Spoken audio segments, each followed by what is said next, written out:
সুপ্রিয় দর্শক, আসসালামু আলাইকুম। কেমন আছেন আপনারা? নিশ্চয়ই ভালো আছেন। আজকের ভিডিওতে আপনাদের সবাইকে স্বাগত জানাচ্ছি। আজকে আমি আপনাদের সাথে খুবই গুরুত্বপূর্ণ একটা টপিক নিয়ে আলোচনা করব। আর আজকের ভিডিওটা স্পেশালি নবম মাসের গর্ভবতীদের জন্য। যদি নবম মাসের গর্ভবতী হয়ে থাকেন তাহলে পুরো ভিডিওটা দেখবেন প্লিজ। অনেক ইনফরমেশান আমি আজকে এখানে দিয়ে থাকবো। চলুন মূল ভিডিওতে যাওয়া যাক। বাই দ্য ওয়ে, মূল ভিডিওতে যাওয়ার আগে একটা কথা বলি, আমি আমার চ্যানেলে pregnancy related, specially normal delivery related অনেক ইম্পর্ট্যান্ট তথ্য ভিডিও আকারে শেয়ার করে থাকি। এই তথ্যগুলো আমার পার্সোনাল এক্সপেরিয়েন্স ও আমার ডক্টরের সাজেশান থেকে নেওয়া। তাই আমার চ্যানেলটিকে যদি একবার আপনারা ভিজিট করেন তাহলে আপনারা আপনাদের প্রশ্নাতীত মনের অনেক প্রশ্নের উত্তর পেয়ে যেতে পারেন। আমন্ত্রণ জানাবো আমার চ্যানেলটিকে একবার ভিজিট করে দেখার জন্য। এবারে চলুন মূল আলোচনায় যাওয়া যাক। আমি শুরুতেই বলেছি আজকে আলোচনা করব, আজকের ভিডিওটা স্পেশালি নবম মাসের গর্ভবতীদের জন্য। এখন অনেকে প্রশ্ন করতে পারেন যে শুধু নবম মাস কেন, অন্যান্য মাসগুলো নিয়ে নয় কেন? প্রথম থেকে অষ্টম মাস পর্যন্ত আলাদা আলাদা করে প্রতিটা মাস নিয়ে স্পেশালি আমার চ্যানেলে ভিডিও আছে, চাইলে কষ্ট করে দেখে নিতে পারেন। আর আলাদা করে নবম মাস নিয়ে বলবো এই জন্য, কারণ নবম মাস থেকে ডেলিভারি গণনা শুরু হয়ে যায়। শরীরে বিভিন্ন ধরনের ব্যথা কষ্ট বেড়ে যায়, গর্ভবতীরা বিভিন্ন শারীরিক পরিবর্তনগুলো দেখতে পান, বিভিন্ন লক্ষণ দেখতে পান, এগুলো দেখে ঘাবড়ে যান এবং অনেক প্রশ্ন এটা নিয়ে আমি প্রতিদিন পাই। এক কথায় শরীর প্রথম থেকে যে ধাঁচে চলে, নবম মাসে এলে সেই ধাঁচটা কিছুটা পরিবর্তন করে ফেলে। সেজন্যই নবম মাস নিয়ে একেবারে আলাদা করে বলার আছে, কিছু পরামর্শ দেওয়ার আছে। চলুন জানাচ্ছি সব কিছু। গর্ভাবস্থার নবম মাস মানে হচ্ছে 36 সপ্তাহ। যখনই আপনি 36 সপ্তাহে পড়বেন তখনই বুঝবেন যে নবম মাস শুরু হয়েছে। 36 সপ্তাহ বা নবম মাস মানে হচ্ছে আপনার ডেলিভারির গণনা শুরু হয়ে গেছে। যে কোনো সময়, যে কোনো দিন, যে কোনো মুহূর্তে আপনার ডেলিভারি হতে পারে।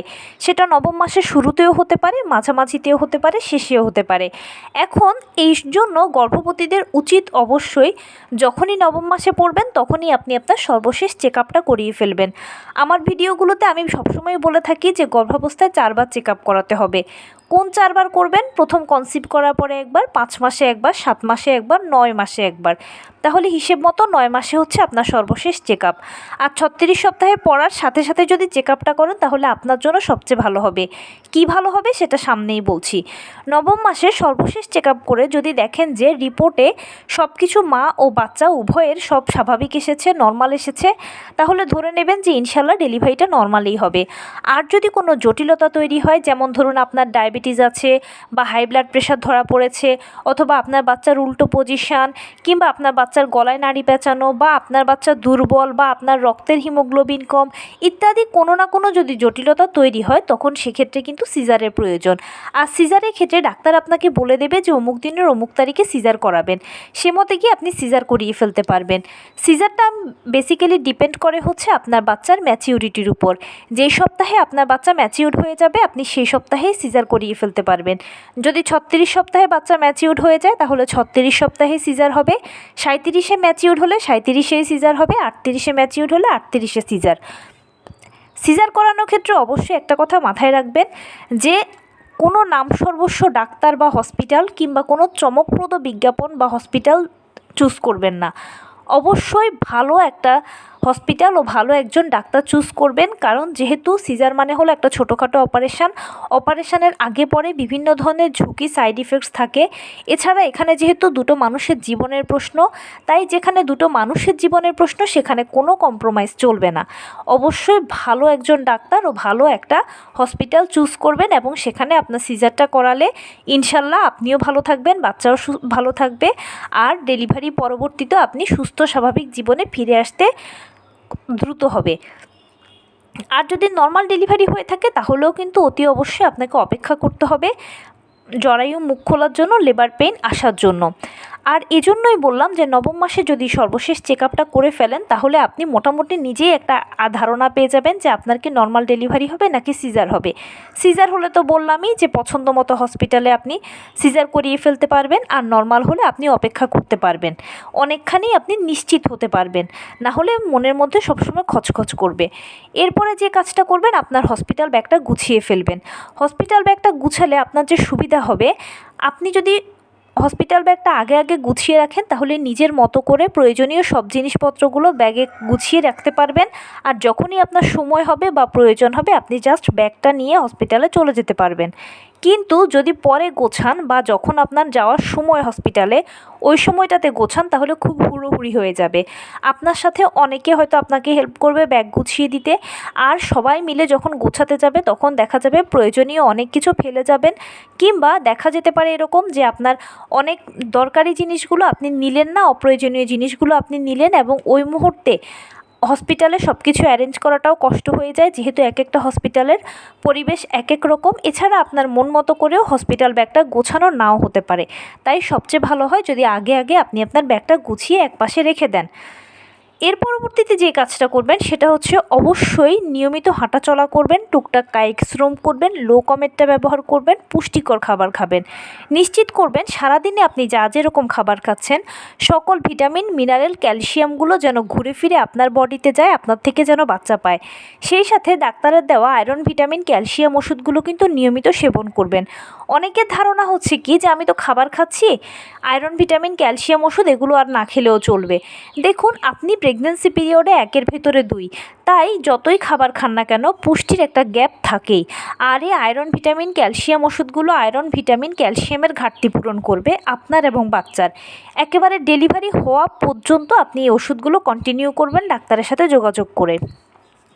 নিয়মিত 12 থেকে 14 গ্লাস পানি পান করবেন। সেই সঙ্গে যেই খাবারই আপনি খান না কেন একটু কুসুম গরম খাবেন। কুসুম গরম খাবারগুলো অ্যামনিওটিক ফ্লুইডকে ধরে রাখতে সহায়তা করে। এই নিয়মটা যদি মেনে চলেন তাহলে যে সুবিধাটা হবে, এই যে আপনি নিয়মিত হাঁটাচলা করলেন, টুকটাক কায়িক শ্রম করলেন, এর মাধ্যমে কি হবে, আপনার বডিটা সবসময় একটা ব্যায়ামের উপর দিয়ে থাকবে। পুষ্টিকর খাবার খেলে আপনি শক্তপোক্ত থাকবেন। আর নিয়মিত পানি পান করলে আপনার অ্যামনিওটিক ফ্লুইড বা গর্ভের পানির কোনো ইমব্যালেন্স হবে না। আর আপনি যদি কুসুম গরম খাবার খান তাহলে এগুলো, কুসুম গরম খাবারগুলো আপনার অ্যামনিওটিক ফ্লুইডকে ধরে রাখতে সহায়তা করবে। ফ্লুইডটা শুধু আসলে তৈরি হলে হয় না, এটা ধরেও থাকতে হয়। আর কুসুম গরম খাবারগুলো ফ্লুইডকে ধরে রাখতে সহায়তা করে। নিয়মিত ব্যায়াম করলে আপনার শরীরে অটোমেটিক জরায়ু মুখ খুলতে সহজ হবে, এবং সেই সঙ্গে লেবার পেইনও দ্রুততম সময়ের ভেতরে আসবে, এবং ডেলিভারি প্রক্রিয়াটাও খুব সহজে হয়ে যাবে। আর আপনারা সবাই জানেন যে নর্মাল ডেলিভারি ক্ষেত্রে একজন মা তার বাচ্চাকে চাপ দিয়ে বের করতে হয়, তাই অবশ্যই মায়ের শরীর যথেষ্ট শক্তপোক্ত থাকতে হবে। এখন হয়তো আপনার মনে হতে পারে যে না, আমি তো শক্তপোক্ত আছি, কিন্তু বিশ্বাস করুন ওই মুহূর্তে আপনি এত চাপ দেবেন তবুও ডাক্তার বলবে যে মা করছেন কি, দ্রুত চাপ দিন না, আপনার বাচ্চার তো অবস্থা খারাপ হয়ে যাচ্ছে। তখন আপনার মনে হবে যে আমার শরীরের সব শক্তি শেষ হয়ে গেছে। এই সিচুয়েশান যেন না হয় সেজন্য কিন্তু আপনাকে অবশ্যই পুষ্টিকর খাবার খেতে হবে। অনেকের একটা ধারণা কি যে এই সময় যদি বেশি বেশি খাবার খাই তাহলে কি বাচ্চার ওজন বেড়ে যাবে না। বাচ্চার যা জন্ম ওজন তৈরি হওয়া সেটা অলরেডি হয়ে গেছে, এখন শুধু জাস্ট ডেলিভারির অপেক্ষা আর নিজেকে শক্তপোক্ত রাখার প্রিপারেশান। আপনি যেই ধর্মের অনুসারী হন না কেন বেশি বেশি করে উপরওয়ালাকে রাখবেন। মনে রাখবেন এটা আপনার জন্য একটা সময়, আর উপরওয়ালাই আপনাকে এই সময়ের হাত থেকে খুব ভালোভাবে উদ্ধার করতে পারবে। এই নিয়মটা যদি মেনে চলেন বা আমি যে রুটিনটা বললাম এটা যদি মেনটেন করেন তাহলে ইনশাল্লাহ ডেলিভারি পরবর্তীতেও কিন্তু আপনি স্বাভাবিক জীবনে ফিরে আসতে সহজ হবে, যেহেতু আপনি সবসময় ব্যায়ামের উপরে আছেন। আর এই মুহূর্তে যদি কেউ সিজারিয়ান পেশেন্ট হয়ে থাকেন, সিজার করার কথা ভাবছেন, আপনিও একই কাজটাই করবেন বা একই নিয়মটা মেনে চলবেন। এতে কি হবে, আপনি পরবর্তীতে মানে সিজার পরবর্তী সময়েও দ্রুত স্বাভাবিক জীবনে ফিরে আসতে পারবেন, যেহেতু শরীর সবসময় একটা ব্যায়ামের উপরে থাকে। আর নিয়মিত যখন শরীর এরকম হাঁটা চলার উপরে থাকে, ব্যায়ামের উপরে থাকে, তখন আপনার কিন্তু শরীরে বাড়তি মেদ তৈরির প্রবণতাটা কম থাকবে। এছাড়াও আরেকটা কাজ অবশ্যই নবম মাসে করবেন, সেটা হচ্ছে নিয়মিত ডাক্তারের সাথে ভালো মন্দগুলো যোগাযোগ রাখবেন। নবম মাসে শরীরে বিভিন্ন ধরনের ব্যথা কষ্টগুলো বেড়ে যায়, বিভিন্ন লক্ষণ দেখা যায়, যেমন দেখা যায় হাতে পায়ে পানি এসে যাওয়া, কোমরে ব্যথা, তল পেটে ব্যথা, হাঁটুর ব্যথা, এছাড়া জরায়ুতে ব্যথা, যৌনাঙ্গে ব্যথা ইত্যাদি বিভিন্ন ধরনের সমস্যা। তো যেই সমস্যা যেরকমই হোক না কেন সেটা আপনি যতক্ষণ পর্যন্ত সহ্য করতে পারবেন মনে রাখবেন ততক্ষণ পর্যন্ত স্বাভাবিক।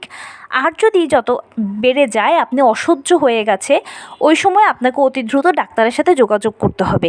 সেই জন্যই ভালো মন্দগুলো যদি নিয়মিত ডাক্তারের সাথে যোগাযোগ করেন তাহলে ভালো মন্দ অনেক কিছুই জানতে পারবেন, নিজের অনেক ভালো মন্দ কিছু শেয়ার করতে পারবেন, কোনটা আপনার জন্য স্বাভাবিক কোনটা অস্বাভাবিক সেগুলো সব বিষয়ে আপনার জ্ঞান থাকবে। বিশেষ একটা সতর্কতার কথা বলি, বিশেষ করে নর্মাল ডেলিভারি পেশেন্টদের কথা।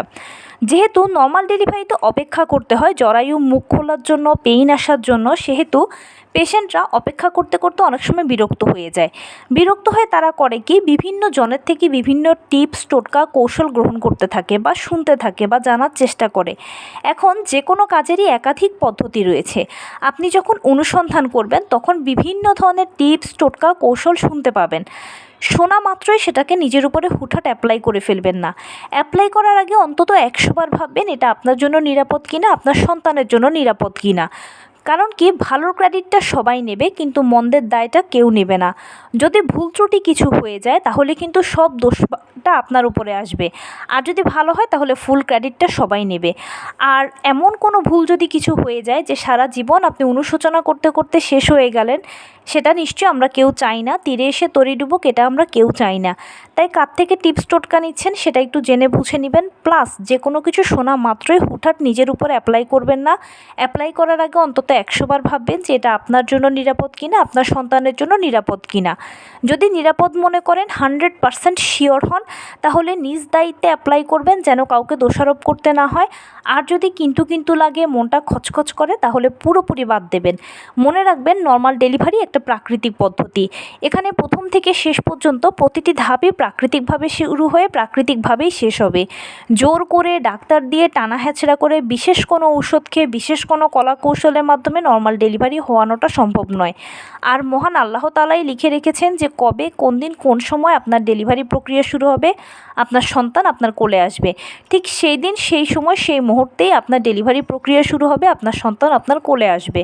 সেজন্যই আমি বলেছি যে আপনি যেই ধর্মের অনুসারী হন না কেন, বেশি বেশি করে উপরওয়ালাকে ডাকবেন। আরেকটা কথা কি, এই সময়টাতে মায়েরা যে ভুল কাজটা করে, আসলে ঠিক ভুলও নয়, এটা হচ্ছে পরিস্থিতির পরিপ্রেক্ষিতে করা টেনশান। টেনশান জিনিসটা খুবই খারাপ। টেনশান করলে কি হয়, প্রেশার ওঠানামা করে। আর প্রেশার ওঠানামা করলে গর্ভের ভেতরে অনেক সময় দেখা যায় বাচ্চারা মারা যেতে পারে। সেই জন্য অবশ্যই টেনশানটা কম করবেন বা না করার চেষ্টা করবেন। বরং যে কাজ করলে আপনার ভালো লাগবে, মনে শান্তি আসবে, সেই কাজ বেশি বেশি করবেন। পরিবার পরিজনকে সময় দেবেন, হাসি খুশি থাকবেন, সন্তানের কথা বেশি বেশি চিন্তা করবেন, ভালো ভালো চিন্তা করবেন। আরেকটা সতর্কতার কথা বলি, আমাদের সমাজে 2 শ্রেণীর লোক আছে। কেউ অরিজিনাল কথা বলে, কেউ কথাকে অতিরঞ্জিত করে। অরিজিনাল কথাগুলো শুনলে মনে সাহস আসে, কিন্তু অতিরঞ্জিত কথাগুলো শুনলে একেবারে ভয়ের চোটে রাতের ঘুমও হারাম হয়ে যায়। তাই কার সাথে কথা বলছেন সেটাও একটু জেনে বুঝে নেবেন, পরামর্শ নেবেন, কথা বলবেন। এতে আপনার জন্য সবথেকে বেশি ভালো হবে। ফাইনালি যেটা বলবো সেটা হচ্ছে, মনে সাহস রাখবেন, কখনোই ভেঙে পড়বেন না। মনে রাখবেন আমরা নারী, আমরা সব পারি। আর নিজেকে সবসময় এটা বলে বোঝাবেন যে যেহেতু আমার সন্তানকে আমি 10 মাস 10 দিন গর্ভে ধরেছি, এবং তাকে যে এই যে 10 মাস আমি গর্ভে ধরেছি, কেউ কিন্তু আমার হয়ে তাকে গর্ভে ধরে দিতে পারেনি।